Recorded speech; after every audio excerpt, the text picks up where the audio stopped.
Hello students, a very good evening to all of you. स्वागत है आप सभी का text book super coaching banking channel में। डेली की तरह एक बार फिर से हम आज डिस्कस करेंगे night dose of current affair session में टॉप 10 एमसीक्यूज को, जो कि हमारे सभी एग्जाम के लिए इंपॉर्टेंट होगी। ठीक है, तो सेशन को स्टार्ट करने से पहले एक बार आप लोग वीडियो को लाइक और शेयर कर दीजिए, जिससे और भी लोग हमारे साथ कनेक्ट हो सकें। एंड क्लास की पीडीएफ आपको मेरे टेलीग्राम ग्रुप पर मिल जाएगी, that is Priya ma'am text book.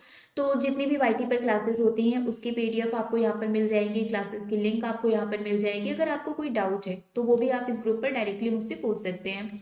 तो अगर आप नए हैं और आपने अभी तक इस ग्रुप को ज्वाइन नहीं किया है तो ग्रुप को ज्वाइन कर लीजिए। और चलिए फटाफट से स्टार्ट करते हैं, देखते हैं हमारे आज के टॉप 10 क्वेश्चन आंसर कौन कौन से हैं। हमारा जो पहला क्वेश्चन है वो है, which state government has announced 10% reservation for the economically weaker section in the judicial services and state run law colleges and universities. आपको बताना है किस राज्य सरकार ने न्यायिक सेवाओं और राज्य संचालित लॉ कॉलेजों और विश्वविद्यालयों में आर्थिक रूप से कमजोर वर्गों के लिए 10% आरक्षण की घोषणा की है। त्रिपुरा, झारखंड, असम, बिहार, मेघालय। इसका आंसर क्या होगा? Okay, very well done, Bihar is the right answer. इसका जो करेक्ट आंसर है वो है बिहार। अच्छा, मुझे ये बताइए, अभी रिसेंटली हमारा जो नया पार्लियामेंट है उसमें जो पहला बिल पास किया गया था वो वीमेन रिजर्वेशन बिल था। तो इस वीमेन रिजर्वेशन बिल में महिलाओं को कितने परसेंट का रिजर्वेशन अनाउंस किया गया था, ये आपको कमेंट करके बताना है। ठीक है, बाकी बिहार की अगर हम बात करें तो आप लोगों को याद होगा, थोड़े दिन पहले हमने पढ़ा था कि COP28 में बिहार को ग्लोबल अक्लेम रिसीव हुआ था फॉर इट्स एफॉरेस्टेशन एफर्ट। आपको बताना है बिहार का वो कौन सा कैंपेन था जिनको लिए जिसके लिए इनको ये मतलब अक्लेम, ये प्रशंसा मिली थी। मिशन दक्ष किसने लॉन्च किया है? बिहार गवर्नमेंट ने लॉन्च किया है। इसके अलावा गिरिराज सिंह जी ने बिहार के पटना में, है ना, पटना में जो महेंद्र घाट है वहां पर रोजगार मेला का इनॉग्रेशन किया था। चलिए, अब हम आते हैं नेक्स्ट क्वेश्चन पर। Choose the incorrect option regarding the payment infrastructure development fund which was launched by RBI in 2021। PIDF scheme जो कि 2021 में लॉन्च की गई थी, इससे रिलेटेड इनमें से कौन सा ऑप्शन गलत है?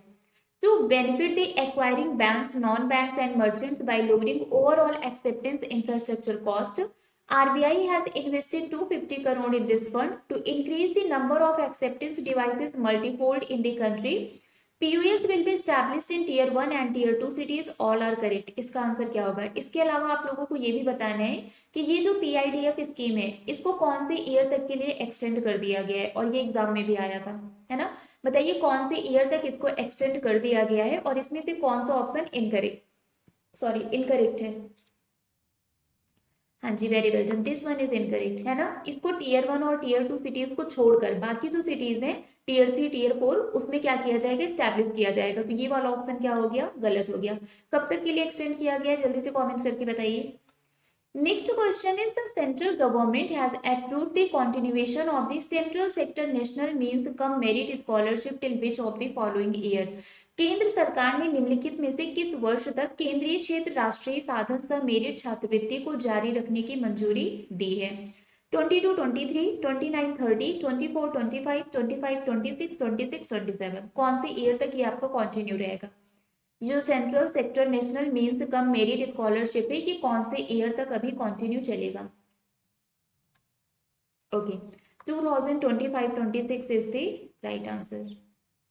Next one is, which country has been elected president of the Asia Pacific Institute for the Broadcasting Development? आपको बताना है किस देश को एशिया प्रशांत प्रसारण विकास संस्थान का अध्यक्ष चुना गया? China, Russia, India, Japan, Brazil. Answer क्या होगा? Is it China, Russia, India, Japan, Brazil? Very good, India is the right answer. Next one is, Nokia launches first of its kind 6G lab in which city in India. Nokia ने भारत के किस शहर में अपनी तरह की पहली 6G lab launch की है? मुंबई, न्यू दिल्ली, हैदराबाद, बेंगलुरु, जयपुर। इसका आंसर क्या होगा? Nokia launches first of its kind 6G lab in which city in India? Very good, Bengaluru is the right answer. Rajasthan Chief Minister Ashok Gehlot has announced the formation of the 3 new districts in the state, that is Malpura, Sujangarh and Kuchman city. Rajasthan will now have how many districts? आपको बताना है कि राजस्थान में अशोक गहलोत जी ने 3 नए जो district है ना, उसका इन्होंने इनॉग्रेशन किया था, मालपुरा, सुजानगढ़ और कुचमन सिटी। अब राजस्थान में टोटल कितने डिस्ट्रिक्ट हो गए हैं? 49, 50, 51, 52, 53। इसका करेक्ट आंसर क्या होगा? Okay, very good, 53 is the right answer. इसका जो करेक्ट आंसर है वो है 53। Next one is which state has become the fourth state to implement an e cabinet system in the state? कौन सा राज्य ई कैबिनेट प्रणाली लागू करने वाला चौथा राज्य बन गया है? और बाकी के 3 का भी नाम आपको बताना है। त्रिपुरा, वेस्ट बंगाल, असम, बिहार, मेघालय। इसका आंसर क्या होगा? Is it Tripura, West Bengal, Assam, Bihar, Meghalaya? Very good, Tripura is the right answer. बाकी 3 का नाम बताइए क्या है? कमेंट्स करके बताइए बाकी वो 3 स्टेट कौन कौन से हैं जिन्होंने ई कैबिनेट सिस्टम को इम्प्लीमेंट किया है अपने स्टेट में। Which of the following bank has became the first lender to offer ONDC network gift card? ONDC network gift card को ऑफर करने वाला इनमें से कौन सा बैंक पहला लेंडर बन गया है? South Indian bank, Axis bank, Yes bank, HDFC bank, IDFC first bank? Answer क्या होगा? Okay, very good, Yes bank is the right answer. इसका जो करेक्ट आंसर है वो है Yes bank. Next one is who has been awarded 2023 Nobel prize in economics for having advanced our understanding of women's labour market outcomes? आप लोगों को याद होगा, ट्रिक के साथ मैंने याद कराया था। आंसर इसका क्या होगा? Douglas W Diamond, Ben S Bernanke, Philip H Dybvig, Claudia Goldin, Tore Ellingsen? हाँ, exactly, very good, Claudia Goldin is the right answer. मैंने आप लोगों को याद करवाया था कि अगर हमें अपनी कंट्री की इकोनॉमी बेटर करनी है तो उसके लिए क्या होना चाहिए? हमारी कंट्री में ज्यादा से ज्यादा गोल्ड इन होना चाहिए, यानी कि ज्यादा से ज्यादा गोल्ड आना चाहिए। तो ये क्या है? गोल्डन है ना, तो इनके नाम में गोल्डन है और इकोनॉमी की बात कर रहे हैं तो दैट मीन्स इकोनॉमिक्स के फील्ड में है ना, तो Claudia Goldin is the right answer. Who is the president of Tanzania who has become the first women to receive an honorary doctorate degree from JNU? आपको बताना है तंजानिया की राष्ट्रपति कौन है जो जेएनयू से डॉक्टरेट की मानद उपाधि प्राप्त करने वाली पहली महिला बन गई हैं? Ellen Johnson Sirleaf, Cindy Kiro, Susan Dougan, Samia Suluhu Hassan, none of these. And इसके साथ ही ये फर्स्ट फीमेल प्रेसिडेंट है तंजानिया की। हाँ, exactly, Samia Suluhu Hassan is the right answer and she is the first female president of Tanzania. इसके अलावा कुछ रिसेंट प्राइम मिनिस्टर और प्रेसिडेंट के अपॉइंटमेंट की अगर हम बात कर लें तो रिसेंटली पोलैंड के जो प्राइम मिनिस्टर बने हैं उनका नाम क्या है? डोनाल्ड टस्क है ना। प्राइम मिनिस्टर ऑफ लग्जमबर्ग ये कौन बने हैं? Luc Frieden. Prime minister of Spain, इनको फिर से री इलेक्ट किया गया है, Pedro Sanchez. Prime minister of Slovakia Robert Fico 4th time बने हैं। President of Ecuador Daniel Noboa and president of Gabon Gen Brice Oligui, इनको बनाया गया है। Who is Abdul Fattah al Sisi? इनको भी तो री इलेक्ट किया गया है ना, अब्दुल फतेह अल सीसी। ये कौन है?